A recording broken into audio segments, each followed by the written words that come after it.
gusto ko, sabihin nyo yung totoo.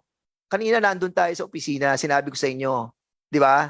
Kasi congressman nyo ako dun eh, dati eh. 9 years ako dyan sa San Pedro eh. Sabi ko, be truthful. Be honest. Kasi we will find out the veracity of your statements here. Lalabas at lalabas yan. And I wanted it in a peaceful manner para hindi na nagre-react yung ating mga kasamang congressman. But now that you have confirmed that you have stated this true text sa iyong administrador at pinasa kay Attorney Leonardo. So, ang ibig sabihin, mali yung kinonduct nyong operation. And that's the reason why etong mga pulis na to, sila yung team leader si Andy Garilla, lahat kayo pwede namin pakulong ngayon. Bakit? Nagsinungaling kayo eh. Sinasabi ng happy nyo, arrested na eh. Alas 4 pa lang ng hapon. So pinasisinungalingan mo yung sinasabi nila in spite of the fact that meron tayong CCTV na pinakikita. Yes, Your Honor. And this was confirmed by Colonel Legend na pinakita at in-identify yung mga tao. Oras 1:59 PM. Makikita natin dito ang paglabas ng isang pulis mula sa lugar ng bahay ni Louie, nasakay at dala na ang ninakaw na bike ng anak ni Louie na si Ken.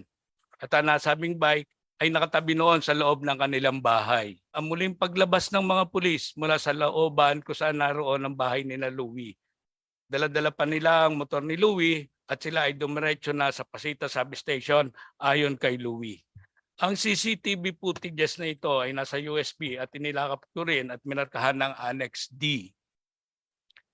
Base sa aking mga pagtatanong-tanong nang ipakita na sabing video, na-identify ang mga pulis na illegal na humuli sa aking kapatid. Yun po yung labasan, doon po sa sulok, sa kanan, yun po ang labasan galing kina Louie. So yan po yung isang pulis na tingin ko ay nagtitik-tik kay Louie. Hindi po siya makilala dahil balot po siya eh. Meron po siyang face mask. Oras po yung CCTV natin doon sa upper side, right side. 1:30 mga ganun po. 1:31. Yeah. Yan po si Louie. Palabas. Tumutugma po yung time niya doon sa palitan ng text ni Kent at saka nung isang brother ko na parang aking pinaka-operation manager. Will you confirm this, Louie? Ikaw to? Yes po, Your Honor.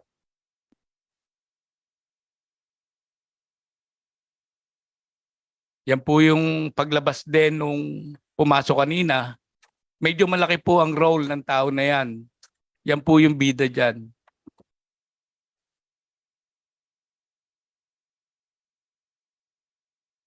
Yan po yung boundary ng Cuyab at saka San Antonio.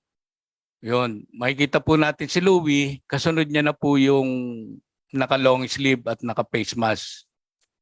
Tapos may isa pa po na hindi namin masabi kung kasama nila o hindi. Yan po yung time sa taas. 1:36. So 1:36 Yes, PM. Your Honor. Sige, go ahead. Your Honor, siguro po mga 1 minute, less than a minute, wala ka na sa barangay Cuyab, San Antonio na yon. Simula dyan sa lugar na yan. Yan po yung pabalik sila, papunta sa bahay ni Louie. Yung nauna po is si Gekulia na team leader daw at saka po yung angkas niya po yung nagnakaw ng bike. Ayan po si Louie, napapagitnaan na po ng 2 pulis. May hood po yung jacket niya, kaya itinalokbong po sa kanya. At pagka nga daw po hindi nagugustuhan ng pulis yung sinasabi niya, hinahatak yung tali para siya ay masakal. Yan po yung Karandang at saka yung Lorenzana. Yan po ay hindi ko matukoy kung si Tamaray o si Marlene. Dahil mismo mga pulis San Pedro, hindi siya matukoy. Yan po yung sa labas ng bahay ni Louie. Papasok na po sila. Yan pa rin po yung team leader, si Gekulia, at saka po yung unknown police officer. Sakay po niya mismo sa motor. Kaya I think he can identify that kung sino po yung tao na yan. Yan po yung Hirilya, second team leader. Ibig sabihin po, Your Honor, 2 team po sila nag-operate dyan.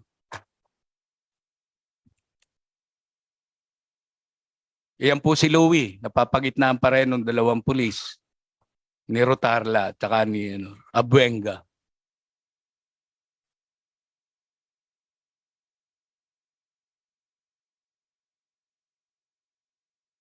Yan po yung hindi ko matukoy kung si Tamaray o Marlene. Yan po si Karandang at Lorenzana. At yan po yung Tedra.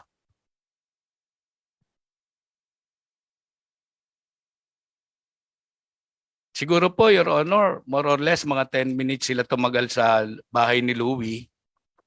Mga more or less. Tapos alis po kagad sila. Alis na rin po. Ayan po yung angkas ni Sergeant Gecolia nung papasok sila. Sakay na po siya sa bike ni Kent. Bike yan ni, nung anak ni, ni Louie. Yes, Your Honor. Will you confirm this, Kent, na bike mo to? Yes po. May prueba ka ba na sa'yo yan? Opo, may picture po ako dito. Sige, mamaya.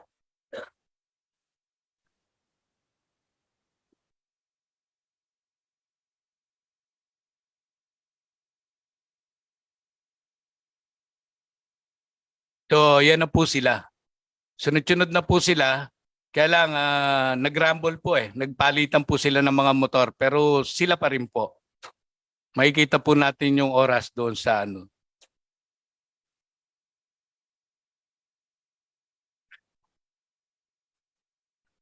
Pagkagaling daw po nila dyan, ay dumiretso na po sila sa Pasita Substation. At doon po in-interrogate si Louie. Nakalanas ng pambubugbog. At doon siya hinold. Until such time na nag-decide sila na magkanda kuno ng alleged bypass operation. So, tapos na si Mr. Tony Kilaw will be asking yung team members, no? I'll be starting the line of questioning, then after our members can ask as well. So, yung kasi nandito sa sinumpang salaysay nyo nung binabasa ko ngayon, 718 yung nahuli. Doon kayo doon yung sila na-apprehend. But according to the salaysay ng mga Kilaw ay alas 4 pa lamang apprehended na. So can you kindly answer Patrolman Jaymar Tamaray, kayo may mga sinumpaan dito si Guerrilla sa Lorenzana. Asan si Tamaray muna?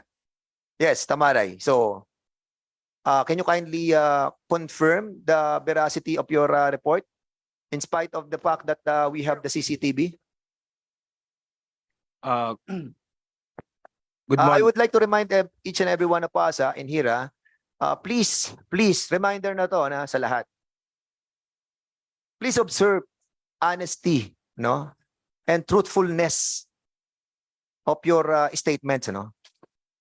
We don't want to, again, a reminder, ayaw namin gumawa ng mga bagay na hindi nyo magugustuhan. So be truthful lang po, no? Sige, go ahead, Patrolman Tamaray. Good morning po, Your Honor. Your Honor, yung naganap pong bypass, Your Honor, is nung 3:45 PM ng May 18, 2023, may isang impormante po nagsabi sa akin na may nagaganap daw pong bentahan ng illegal na droga sa Putol, Quezon Street, Barangay Cuyab, San Pedro City, Laguna. At yun po ay aking pinaalam sa aking team leader na si Police Staff Sergeant Andy Hirilla. 5 yun, no? Yes, yes, Your Sinasabi Honor. mo. And then after, dito sa affidavit nyo, 4:22 ng hapon, ay nakipag-coordinate na kayo sa PIDEA. And then after that, 7:03, nagkasama-sama na kayo doon sa area, pumunta na kayo sa Cuyab. I know this place because I've been a congressman for 9 years sa Cuyab. At alam ko yung pasikot-sikot sa Putol sa San Antonio. At 7:03, from the station, saan kayo nanggaling dito? Sa police station sa Plaza or sa Pasita? Sa main station po. Dito na sa Plaza. Opo. Okay, so from there, dumiretso kayo ng Cuyab, 7:03.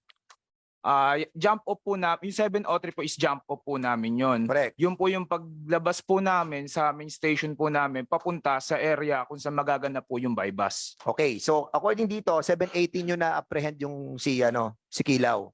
Is this true? Yes, Your Honor. So 7:18. So 15 minutes from the area, pumunta kayo doon. 7:18 nahuli nyo na. Yes, Your Honor. And according to sa accused, saka yun sa kapatid, saka sa anak, ay alas 4 pa lang ay nasa inyo na yung tao. Sige, go ahead, Mr. Tony Kilaw. Sir, more or less po is mga maybe mga 1:40 in the afternoon. Okay, so mga 1 p.m., mga gano 1 to 2 p.m., hawak nyo na yung tao. So, will you confirm or deny this? I deny this, Your Honor. So, again, you're under oath, Tamaray. So, pinasisinungalingan mo yung sinasabi nila in spite of the fact that meron tayong CCTV na pinakikita. Yes, Your Honor. And this was confirmed by Colonel Legend na pinakita at in-identify yung mga tao. In-identify kayo. Colonel Legend. Sir, I would deny, sir. I didn't identify the person, sir. It's the statement of Sir Tony Kilaw, sir, that one of my aide, and I don't remember, sir, kung sino yung sinasabi ni Sir Tony Kilaw, sir. But then on my part, sir, I didn't mention names of So yung aide mo po Because, ang nag-identify. that would I would deny, sir, na nagsabi yung aide. And who's the aide na sinasabi po ni... So, Mr. Tony Kilaw, yung bang sinasabi mong nag-identify ng mga taong nandito sa CCTV ay kilala mo? Pag makikita ko po ng personal, siguro po ma-identify ko. I refute the statement of the good Hepe. Kasi po may witness po ako na sinasabi niya yung mga pangalan at saka Okay. niya. And even, well, you were mentioning hindi the name of the Mayor Art Mercado. Yes, Your He was Honor. there. Yes, Your Honor. Okay. And Who was there? Attorney Alvear, Your Honor, and a retired commissioner na Okay, we will attorney. be inviting them over as well, no? Yeah. Sa next hearing para Yes, makita Your natin yung veracity. So, okay, si Tamaray, sinasabi mo walang nangyaring ganito, no? Na sinasabi nila, tama? Yes po, Okay, Yes po, Your Honor. susunod si Mungkal. Mungkal ba 'yon? Lorenzana. Okay, Lorenzana. So, you are sticking also with the affidavit that you have filed, right? Yes, Your Honor. So, you are under oath. Again, you're all under oath. Yes po, Ah. Your Honor. At lahat ng sinasabi nyo dito na 7:18 nyo nahuli yung tao. Yes po, Your Honor. At sa matter of fact, yung sinasabi nila na 1:30 pa lang hanggang alas 2, hawak nyo na raw yung tao. Yun yung sinasabi nila and at the same time, nakikita natin sa CCTV. Okay, so you stick with your story. Yes, Your Honor. Okay, si Mungkal na lang. Mungkal. Kasi ito may mga affidavit.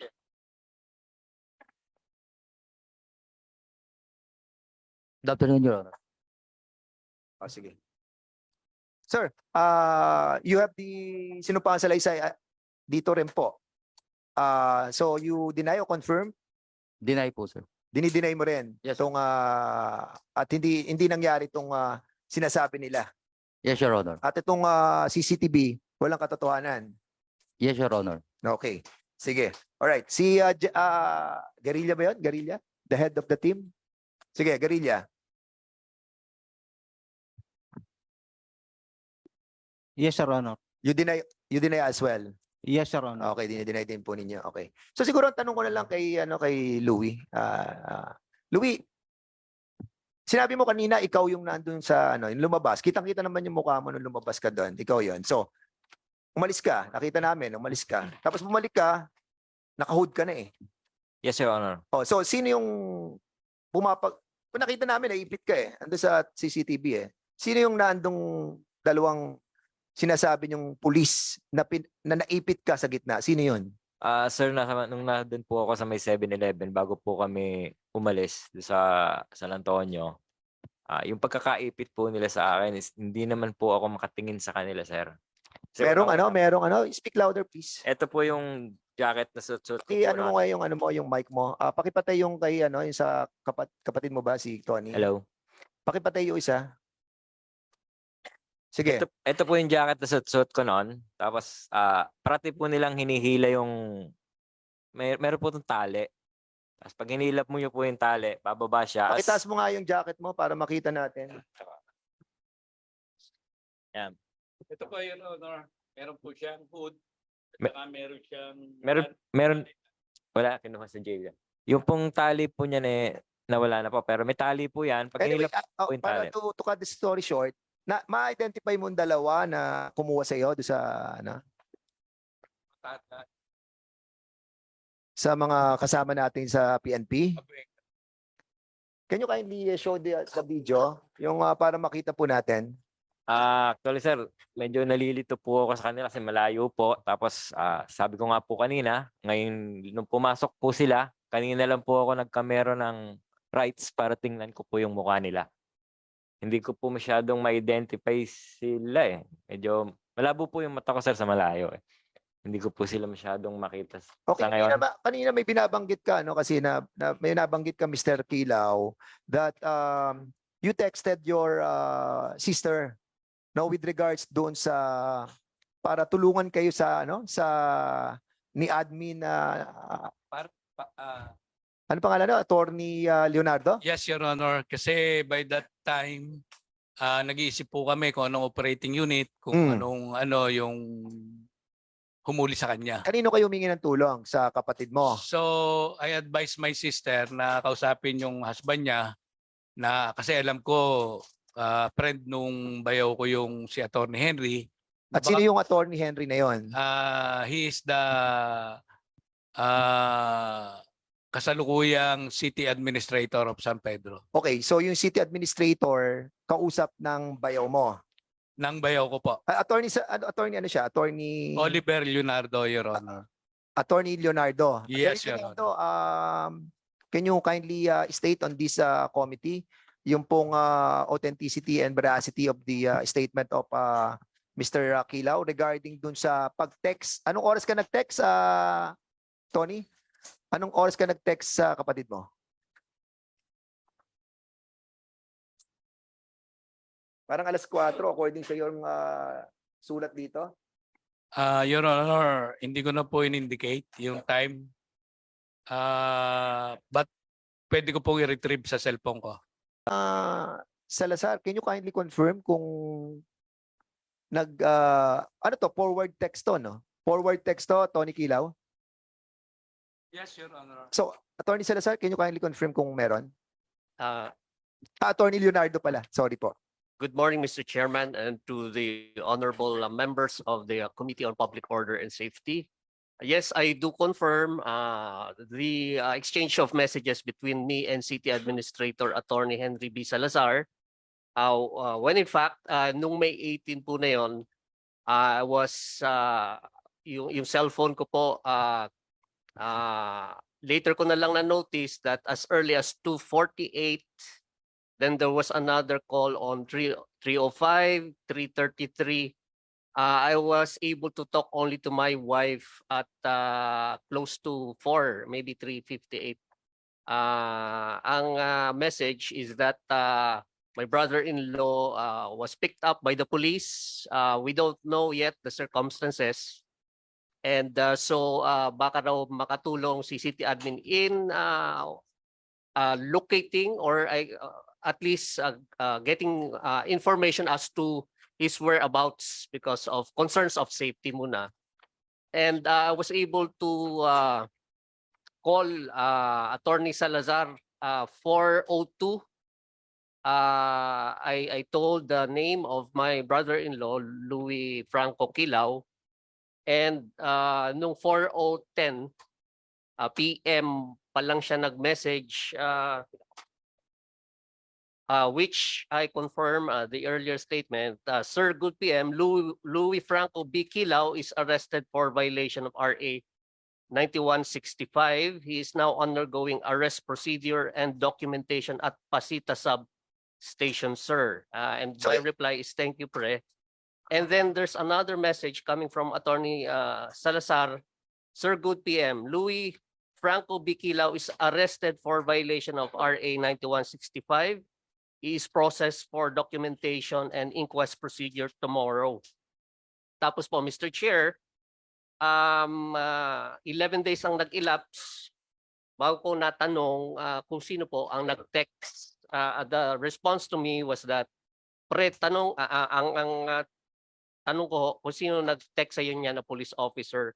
The reply to me by Attorney Salazar was that finorward sa akin ng Chief of Police pre.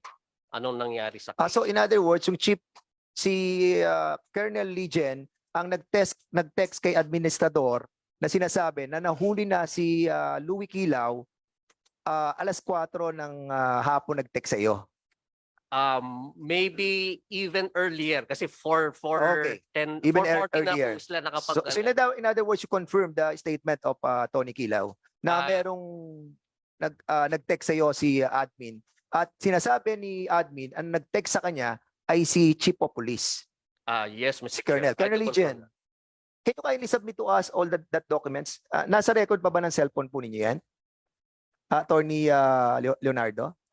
Yes, Mr. Chair. Nasa inyo pa I ho? think it was submitted already to your office. Nasa atin na yan. Sige, pwede yung pakita natin para makita ng mga members natin, ano? And for the appreciation of all the resource speakers. So meron tayong meron? Asan? Pakita natin. So yung text na yon na nagsasabi na alas 4, sinasabi ni Chief of Police, nasa kanila na yung tao. Nag-text ka raw kay Administrador Salazar. Salazar ba? Na nasa inyo na yung tao. Sir, it's subject for confirmation and verification, sir. Paano explain po Mr. Chair. paano subject of sige Mr. Chair. explain mo muna Yes, sir. Oo. That time, sir, around 4:30, sir, meron na kaming sa PDEA, sir, PDEA sa coordination confirmation na Mm-mm. coordination namin, sir, na ang subject for operation is si Tony Kilaw. Si Louis Kilaw. Yes, so sinasabi mo yung sa affidavit ninyo, na sinasabi ninyo sa affidavit ninyo, subjected na siya nung alas 4 at kumuha kayo ng go signal sa PIDEA at binigyan naman kayo ng go signal. But according to sa sinasabi niya, 4:40 pa lamang ay he is arrested already. Ito, nakuha ko na yung Louis Franco Kilaw is arrested for violation of Republic Act 9165. Arrested na, Colonel. So kung arrested na, bakit ang sinasabi mo nga subjected pa lamang siya? Chairman, Okay, ikaw, just before Congressman Paduano, Congressman ako, are you saying something? O kung wala, si Paduano na ang sasabihin natin. Ako sabi natin. I would just Sige. I would just like to remind the resource persons to answer the question. Huwag po silang mag-explain kaagad kasi masama pong tignan yun dahil masyado ka ng defensive pag ganun eh. You answer the question first and then you wait for the person asking the question for you to explain. Eh kung answerable by yes or no lang. Kasi parang umiiwas ka na agad, happy eh. Kasi hahabulin din kita under the principle of command responsibility. Yun ang line of questioning ko sa iyo. Okay, thank you so much for that reminder, Congressman Acop. Congressman Paduano, you were saying something. Just to add to the point raised by the Chairman Ako. Colonel, kasing tanong sa iyo, if you have an exchanges with the city administrator, yun lang yun. Kay Salazar, you confirm na mayroon o wala? Kasi that was alleged by attorney and he has proof on that text messages. Do you confirm or not? Yes, sir. We have a conversation. So Yun lang. meron kayong exchanges. At kino-confirm mo rin na binanggit mo tong tinext ni Attorney Leonardo na he is arrested. Yes or no? Yun lang naman eh. Kasi makikita rin naman natin doon sa text nila eh. At si Attorney Salazar, I think he's around already. So, he will be confirming or denying it. So, ikaw rin may ipit dito, Colonel. So, be truthful. Again, I would like to remind nga kayo, be truthful lang. No? Maging honest po tayo sa ating mga sinasabi dito. Kasi, mabigat tong magiging problema mo, Colonel, kapag hindi mo sinabi sa amin ang katotohanan. Sabihin mo na sa amin kung talagang binanggit mo yun, na he is arrested already. Yun lang naman, Colonel Legion. Sinex mo ba kay Atty. Salazar? Sir, ang ibig ko Yes po, or no lang, yes or no. may exchanges po kami ng ng text message, sir. At ito, sinabi mo to. Medyo may nagkamali po ako diyan, sir. Kasi dun sa Paano ka nagkamali? nagkamali Ganito, Chairman, just to Ah, interject. Ganito lang, sagutin mo sige, lang. go ahead. Bago ko mag-explain, nagkamali ka, sagutin mo, is it true and correct? Yes, sir. We have a That conversation. was, no. Second is it correct that was the conversation between you and Atty. Salazar? Bago mag-explain na mali ka, nagkamali ka. Totoo ba yun? Hindi. Kasi wala rin, Colonel, eh. Papatawag din namin si Salazar. And I warn you, pag pinatawag namin si Salazar, kinonfirm na yun ang text messages nyo, and you're lying in this committee, I will cite you in contempt. Okay, Oh, thank you so much. now, ang tanong, Chairman, ang tanong, Yes, go ahead. correct ba yun? Yung exchanges ni Salazar o hindi? Correct yun, sir. Oh, thank Okay, you, so, Chairman. alright. Maraming salamat, Congressman Paduano. That's the reason why we are reminding you in a peaceful manner, Colonel Legion. As much as possible, I want to make this in a peaceful manner para hindi na natin nakikita yung emosyon ng mga congressman na narito. Gusto ko sabihin nyo yung totoo. Kanina nandun tayo sa opisina, sinabi ko sa inyo. Di ba? Kasi congressman nyo ako dun eh, dati eh. 9 years ako dyan sa San Pedro eh. Sabi ko, be truthful. Be honest. Kasi we will find out the veracity of your statements here. Lalabas at lalabas yan. And I wanted it in a peaceful manner para hindi na nagre-react yung ating mga kasamang congressman. But now that you have confirmed that you have stated this true text sa iyong administrador at pinasa kay Attorney Leonardo. So, ang ibig sabihin, mali yung kinonduct nyong operation. Dahil nahuli nyo ng 1:36 PM pa lamang, pero according sa affidavit, 7:18 ay huli na sila. Ay 7:18 pa lamang sila nahuli. And that's the reason why etong mga pulis na to, sila yung team leader si Andy Guerrilla, lahat kayo pwede namin pakulong ngayon. Bakit? Nagsinungaling kayo eh. Sinasabi ng hepe nyo, arrested na eh. 4:00 pa lang ng hapon. Pero dito, sinasabi nyo sa affidavit ninyo, 7:18 nyo nahuli yung tao. And that's constitute a crime. Hindi lamang yun ang aabuti nyo dito. Merong allegation dito na nagnakaw kayo ng bicycle, nagnakaw kayo ng motor. Is this true? Andy Guerrilla, head ka ng team. Is this true na kinuha nyo yung bike? Yes or no? No, sir. Hindi nyo kinuha yung bike? Yes, sir. Yes, Your Honor. Paninindigan nyo pa rin yung sinasabi nyo sa affidavit nyo? Yes, Your Honor. Oh my goodness. Sige, pakita yung bike. Sino may-ari? Si Kent? Meron ka bang Yes, Your Honor. ebidensya? Meron po kaming picture. Nasaan? Emphasize ko lang po na yung sinakyan nung nagnakaw ng bike, yung nagangka sa kanya nung papasok sila dun sa bahay ni na Louie, ay yung Gecko Lia. Yung Gecko Lia. So sino si Ecolea?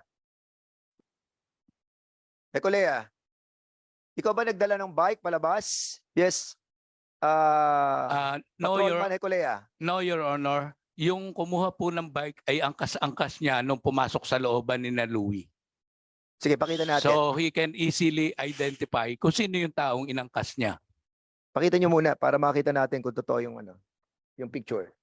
Ito, Andy Guerrilla, head ng team. Your Honor, mismo si Kent po yan. Si Kento. Ito yung bata, may-ari ng bike. O, sige, asan yung Kanina sa video na nakita natin lumalabas sa may dalang bike. Andy, so wala kayong kinuwang bike. And even yung motorbike na ginagamit ni Louie, hindi nyo dinala. Hindi po. Sige. Okay. Tony Kilaw. Your Honor, napakalinaw po sa video na yung sinasakayan po ni Mr. Herilla ay yung motorcycle po ni Louie, papunta at paalis. Ayan. Ito. Meron din po akong picture ng motorcycle. At kung i-enhance po natin yung CCTV, ma-identify po natin na yung motor ni Louie at yung sinasakyan niya ay iisa.